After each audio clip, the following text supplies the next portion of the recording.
Bonjour tout le monde. Alors nous sommes... J'aurais-tu perdu la notion du temps? Je pense que oui. On est lundi, le 23 mars. Il me semble que c'est ça. On me souffle à l'oreille que oui, nous sommes le 23 mars. On est lundi, le week-end est terminé, mais je me disais ça en fin de semaine, on a comme perdu tellement la notion du temps qu'on a même perdu la notion du week-end. Parce que finalement, on était-tu vraiment le week-end? On s'en rendait pas compte parce que je pense que ça fait quelques jours que nous sommes comme dans un week-end. Donc, alors c'est ça. Alors en ce beau lundi, j'ai décidé de vous raconter la légende de la création de la rivière Saint-Maurice. Ça, c'est la rivière en Mauricie, d'où je viens. Ça, c'est une rivière qui prend sa source en haut de la Mauricie, dans le nord, plus loin que la Tuque, réservoir Gouin, et qui se jette dans le fleuve, à Trois-Rivières, la ville de Trois-Rivières. D'ailleurs, la ville de Trois-Rivières, ça s'appelle Trois-Rivières. Pourquoi vous pensez? Non, je vous entends là. Non, j'entends du monde dire, ah ben c'est parce qu'il y a comme Trois-Rivières qui jettent dans le fleuve.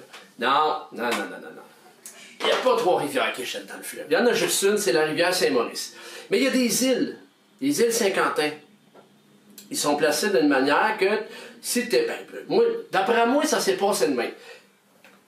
T'es sur un bateau, là, bien longtemps, là, les premiers qui sont arrivés ici, là, puis ils sont sur le fleuve, puis c'est vrai que l'illusion donne qu'il y a comme Trois-Rivières qui jettent dans le fleuve. Fait qu'ils ont dit, waouh, belle place pour installer une ville, comment est-ce qu'on va l'appeler? Trois-Rivières. Mais c'est plus tard, en naviguant sur cette fameuse rivière Saint-Maurice, qu'ils ont compris que c'était juste une rivière, pas trois. C'est des îles qui créaient l'illusion un peu. Mais il y a toute une légende par rapport à ça. Parce qu'il fut un temps, et ça c'est une légende amérindienne, parce que les Amérindiens, ils ont une histoire pour expliquer la présence de tout. Pourquoi le soleil est là, il y a une histoire qui parle de pourquoi le soleil est là. Pourquoi que la lune est là, ben, il y a une histoire qui parle de pourquoi que la lune est là. Puis il y a un arbre qui est planté là, il y a une histoire, il y a ici, puis il y a une histoire pour tout. Bon. Puis on devrait écouter plus ces histoires-là, on comprendrait bien des choses. La rivière Saint-Maurice, c'est pareil. Elle n'était pas là au début. Parce que la Mauricie, avant, là, dans le temps, c'était une région boisée, là, que de la forêt, puis de la forêt dense, tellement qu'il faisait noir, même en plein jour, dans ces forêts-là. Tellement que le diable avait supposément son chalet d'été. Anyway. Et il y avait, dans le nord de tout ça, un village où habitaient des gens, des Amérindiens. Ils étaient là. Tout allait bien. Et c'est l'histoire de un qui s'appelait Mowis. Mowis, c'était un vieux du village. Il avait une trentaine d'années. Là, vous vous dites, c'est pas si vieux que ça. Hein? Toi, le compteur était pas mal plus vieux que ça. C'est parce que dans le temps, l'espérance de vie n'était pas pareille. Alors, Mowis, il était vieux, puis il avait jamais vraiment sorti de son village, jamais voyagé. Et là, il se disait, à un moment donné, je vais mourir, alors j'ai envie de découvrir le monde. Fait qu'il fait son petit sac, salut à tout le monde. Il était tout seul, pas d'enfant, pas de famille, rien. Fait qu'il dit salut à tout le monde, et je pars découvrir le monde. Alors il part comme ça. Il se promène, puis il voyage de forêt en forêt, puis il découvre des paysages qu'il n'avait jamais vus. Puis à un moment donné, après beaucoup de jours de marche, il arrête pour se reposer. Et là, le soir, ça commence à être frisquet. Il se fait un petit feu de camp pour se réchauffer. Il s'installe. Tranquillement, pas vite. Profite de son feu. Et là, il entend une espèce de bruit. Il entend des loups qui s'approchent de lui. Puis pas juste un loup, une meute de loups. Parce qu'un loup tout seul, tu fais bouh, puis il s'en va. Mais une meute de loups, pas pareil. Il s'est fait encercler par la meute de loups. Puis là, les loups... L'idée qu'il y avait dans la tête, ces loups-là, ben, c'était de manger la bouffe qu'il y avait direct devant eux autres. Et ça, c'était qui? C'était Mowis. Alors là, Mowis avait peur. Il savait qu'il était pour mourir un jour. Mais manger par des loups, c'était pas la mort qu'il pensait. Puis de toute façon, y a-tu quelqu'un ici qui aimerait ça, mourir mangé par des loups? Non. Si c'est le cas, va consulter le Doc Mayou. Alors là, écoute, il avait peur. Mais là, il s'est souvenu que son grand-père, il avait déjà compté que si un jour tu étais pris dans la forêt, puis tu étais vraiment en danger, tu pouvais faire appel à l'esprit de la forêt. Et cet esprit-là, il s'appelait le Wendigo. Le Wendigo, c'est comme une bête, c'est comme un monstre, c'est comme une entité qui habite la forêt, puis c'est l'esprit qui s'occupe de la forêt, mettons. C'est comme le gardien de parc de la forêt d'autrefois, tu sais. Alors, pour faire appel au Wendigo, tu devais faire une prière. Une prière qui faisait appel au Wendigo. Alors, n'écoutant que son courage, il se met à faire la prière pour faire venir le Wendigo. En tout cas, oui, je ne sais pas ce que ça voulait dire, mais c'était ça la prière. Et là, paf, d'un coup sec, apparaît le Wendigo direct devant Maurice. Le Wendigo, c'était comme une bête immense. C'était grand, c'était surtout pas beau. Et là, Wendigo qui apparaît, les bras croisés, qui dit « Ah ben, mon Maurice, es-tu dans le trouble? Tu sais pour t'aider. Je vais t'aider, mais en échange, après, ben, tu vas faire quelque chose pour moi. » Alors Maurice il a expliqué la situation, qui était pour se faire dévorer par des loups enragés. Alors, il a expliqué à Wendigo. Fait que Wendigo dit « Parfait, moi t'aider. Parce que moi, le Wendigo, avec mes pouvoirs, ben, je vais te donner la force que tu as besoin pour combattre les loups. » Fait qu'avec ses pouvoirs, bon, ça ressemble un peu à ce que l'empereur fait dans Star Wars, là, mais c'était ça pareil. Alors là, ce qui est arrivé, c'est que là, Maurice s'est senti investi de gros pouvoirs que le Wendigo lui avait donné. Et là, il a regardé direct dans les yeux tous les loups, un par un. Puis une fois qu'il les a tous fixés comme faut, ben, ça vaut ce qu'il a fait. Bouh! Écoute, quand il a fait ça, les loups, ça a décampé, ça a eu peur. Fait que le Wendigo venait de sauver la vie de Maurice. Fait que là, Maurice, il dit, qu'est-ce que je peux faire en retour vu que tu m'as sauvé la vie? Alors, le Wendigo, il a dit à Maurice, tu vas embarquer dans le canot, puis tu vas ramer direct par là. Et Maurice, il a fait, excusez-moi, monsieur le Wendigo, vous me dites d'embarquer dans le canot, puis de ramer direct par là. Ben, premièrement, je vois pas de canot, puis Wendigo, il dit, pardon? Tape des mains et flap, apparaît un beau canot d'écorce, flambant neutre, oui. Il y avait encore l'étiquette dessus. Alors là, avec une rame dedans.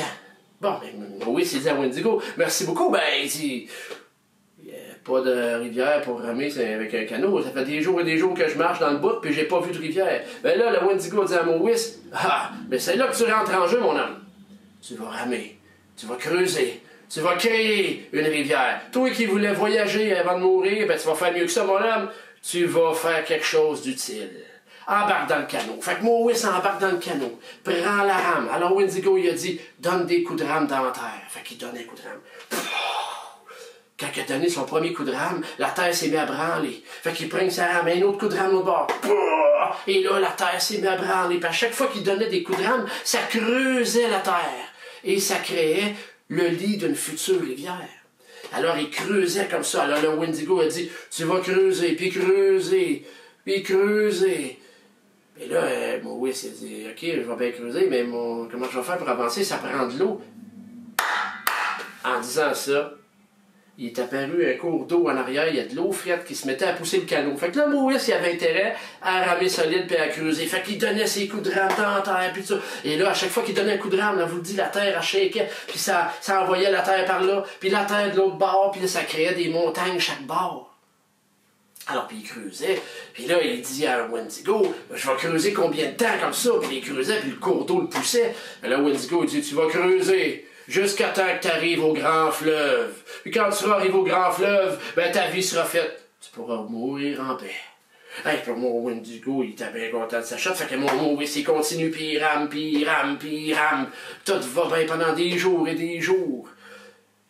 Mais à un moment donné, il faisait une couple de temps qu'il creusait comme ça.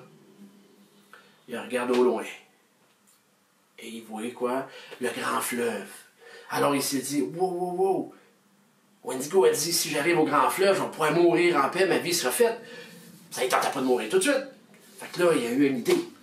Il a tassé la pointe de son canot par là, puis il s'est mis à ramer par là. Puis après ça, il a tassé la pointe de son canot par là, puis il s'est mis à ramer par là. Il s'est mis à faire des zigzags comme ça. Hein? En creusant, en zigzagant, ben ça fait que ça rallonge ton chemin. Parce que c'est comme ça, pareil. Pour partir d'un point A à un point B, si tu y vas en ligne droite, ça va vite. Mais si tu zigzags là-dedans, ça te prend plus de temps pour arriver au bout. Mais ça, c'est comme la vie. T'as beau zigzaguer à gauche puis à droite, ben, tu peux pas t'en sauver. À un moment donné, il faut t'arriver à ta destination. Et comme de raison, Moïse est arrivé face au grand fleuve. Alors imaginez, un cours d'eau qui le pousse vers le grand fleuve, ça crée des remous, ça. Ah, écoute, ça brassait dans le canot, mais là, il voulait pas mourir. Fait qu'il a retourné la pointe de son canot par là-bas, puis il s'est mis à ramer dans le sens inverse. Puis là, il a ramé, puis il creusait. Mais il a une méchante vague qui l'a ramené vers le fleuve et qui l'a fait chavirer. Alors là, il s'est agrippé après son canot, il est rembarqué dedans, puis il retourne la pointe de son canot, puis là, puis il creuse pour essayer de se frayer un autre chemin. Pfiou! Encore une vague qui l'emporte dans le fleuve, qui le fait chavirer. Il se repogne après le bord du canot, il rembarque dedans une troisième fois, puis il repointe encore par là, puis il rame, puis à un moment donné, troisième fois, c'est fatal. La troisième vague l'a fait chavirer dans le fleuve, puis Moïse, ben, il n'a pas réussi à s'agripper après le canot. Puis il a coulé direct dans le fleuve. Ah, il est mort noyé direct là. Mais son esprit a remonté, lui. L'esprit de Moïse est remonté dans les airs. Puis du haut des airs, Moïse, il venait de contempler ce qu'il venait de faire. Il venait de créer une rivière qui s'achetait dans le fleuve. Cette rivière-là, ben, elle partait de loin. Puis elle venait s'acheter dans le fleuve. Fait que du haut des airs, lui, ben, il était fier de sa création quand il voyait ça. Il était tellement fier parce qu'il dit un jour, il y a des gens qui vont arriver sur le grand fleuve, vont voir cette rivière-là, puis ils vont la remonter, puis ils vont découvrir mon peuple. Ah, il était tout énervé de ça. Il était sûr que ça se passerait bien. Malheureusement, l'histoire nous dit que ça ne s'est pas passé si bien que ça, en tout cas. Mais Moïse, du haut des airs, il était fier. Il avait créé une rivière. Et cette rivière-là s'est appelée la rivière Saint-Maurice. Ouais. Ben alors peut-être que vous êtes un petit peu sceptique. Vous vous dites, là, il a creusé ça, pif, paf, paf, fervé d'abord 2-3 fois, tombe, hey, 3 minutes, la chèvretière. C'est une légende. Et il y a toujours de la vérité dans une légende. Puis pour dire la vérité, ça prend des preuves. Ben, tu sais, quand ils ont trouvé le tombeau de Jésus-Christ, à un moment donné, ça prenait des preuves, mais ils en avaient des preuves. C'est la même affaire. Bon, prendre des preuves pour tout. Alors, il y avait des preuves, et je vais vous les nommer pour ceux qui sont sceptiques. Première des choses, la rivière Saint-Maurice. Si vous regardez une carte géographique, hein, entre Shawinigan et Trois-Rivières, la rivière n'est pas droite pantoute, elle zigzague la région, elle serpente la région. Et qui a fait ça? Ben, c'est Moïse. En ralentissant son chemin et en zigzagant de gauche à droite, ça a fait une rivière qui zigzague pas mal la région. Première preuve. Deuxième preuve, ben c'est facile.